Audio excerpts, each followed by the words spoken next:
Hello everyone, आज है 25 सितंबर और आज इस वीडियो में हम बात करने जा रहे हैं सिनकॉम फॉर्मुलेशन के बारे में। 21 रुपए का शेयर है, आधे % का डिक्लाइन है। एक महीने का ग्राफ देखो तो 5% की तेजी, लेकिन ग्राफ इंटरेस्टिंग है। देखो तेजी एक झटके में आई थी, 19 रुपए से ऐसा भागा 26-27 पे, लेकिन जब गिरावट शुरू हुई तो भैया लगातार गिर रहा है ये। और अगर आप चैनल को रेगुलर फॉलो करते हो, जब तेजी आई थी, अभी मैंने उसके ऊपर बात करी थी, 10-12 दिन पहले की बात है।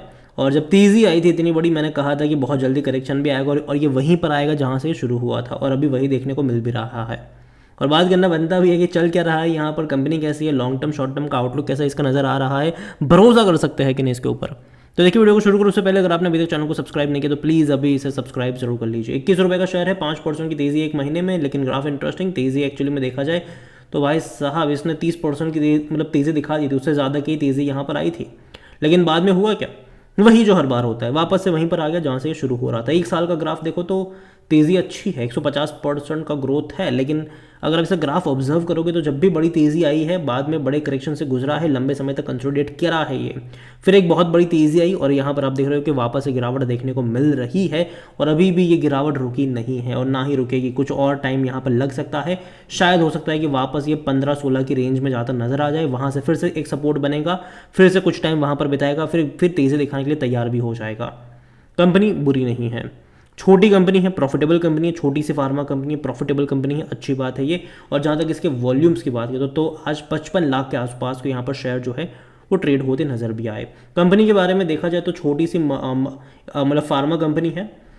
इसका जो ऑल टाइम हाई है वो 28 के करीब का था, लो तकरीबन 4.5 रुपये का है, मार्केट कैप 2000 करोड़ से भी ज़्यादा का देखने को मिला। कंपनी के बारे में अगर हम बात करें तो according to Moneycontrol user हर कोई कह रहा है खरीदारी करो, बेचने की बात कोई नहीं कर रहा है, ठीक है। और ये यूज़र्स है, ठीक है, ये कोई एनालिस्ट नहीं है, ये मतलब ये कोई एक्सपर्ट नहीं है।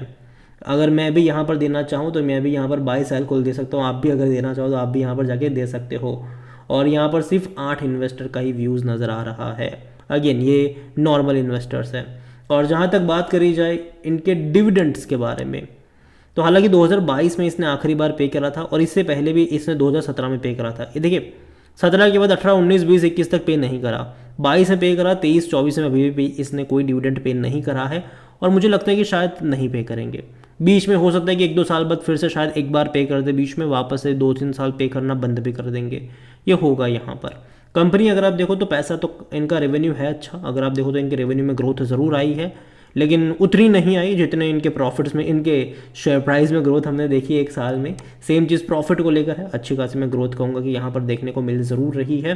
कंपनी की वेबसाइट पर अगर जाओ तो इनका बिजनेस जो है वो इंटरनेशनल भी है और डोमेस्टिक भी है, और बहुत ही छोटा छोटा बिजनेस है इनका।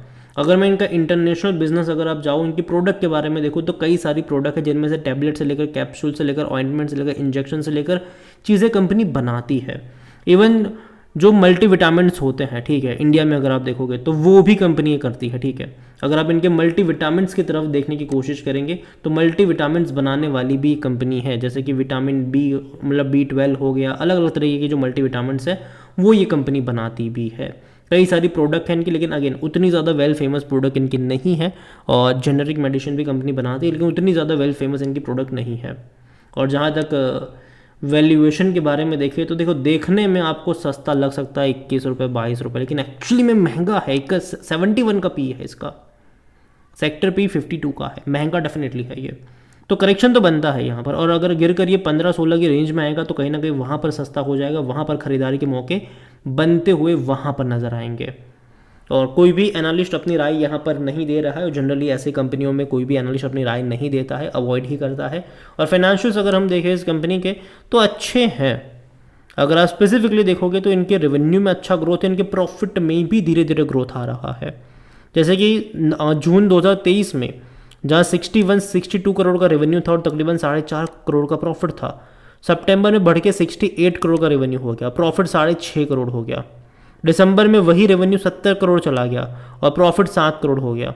तो बढ़ रहा है इवन लगातार, क्वार्टर ऑन क्वार्टर इनके प्रॉफिट और रेवेन्यू दोनों में ग्रोथ। अभी देखना ये कि सितंबर के रिजल्ट्स कैसे आते हैं। मैं उम्मीद तो करता हूँ कि अच्छे रिजल्ट्स हो, लेकिन देखते हैं, जब आएंगे तब बात करेंगे उसके बारे में भी, और जैसे रिजल्ट्स आएंगे डेफिनेटली मैं आपको अपडेट भी कर दूंगा। और जहाँ तक शेयर होल्डिंग के बारे में देखिए, प्रमोटर की होल्डिंग 50.57% की है, और इंस्टीट्यूशनल्स मिसिंग है यहाँ पर।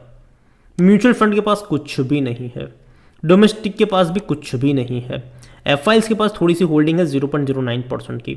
रिटेल बड़ी क्वांटिटी में है, 38.28% का स्टेक रिटेल इन्वेस्टर के पास है। अदर पार्टीज 11.06% का स्टेक यहाँ पर लेकर बैठी हुई है।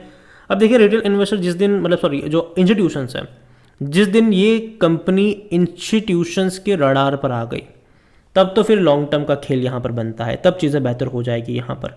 लेकिन अभी देखो ये है कि इंस्टीट्यूशंस के रडार पर ये कंपनी है नहीं। कंपनी अच्छा प्रॉफिट भी कर रही है, अच्छा रेवेन्यू भी कर रही है, लेकिन अगेन वैल्यूएशन के हिसाब से ये उतना ज़्यादा मतलब ये उतना इनफ भी नहीं है। कंपनी को और पैसा कमाना पड़ेगा और रेवेन्यू प्रॉफिट्स इनको कमाने पड़ेंगे, तब जाकर इतने हाई वैल्यूएशन को जस्टिफाई कर पाएंगे या फिर वो एडजस्ट हो पाएगा। ओवरऑल अगर मैं सिनकॉन की बात करूँ तो देखो हमेशा ऐसा देखने को मिला है कि तेज़ी आती है तो पैसा डबल कर देता ज़रूर है, लेकिन जब गिरावट आती है तो वो गिरावट सिर्फ मतलब 10-12% की नहीं रहती, फिर वो कम से कम 40-50% का डिक्लाइन इसने दिखाया है इससे पहले भी।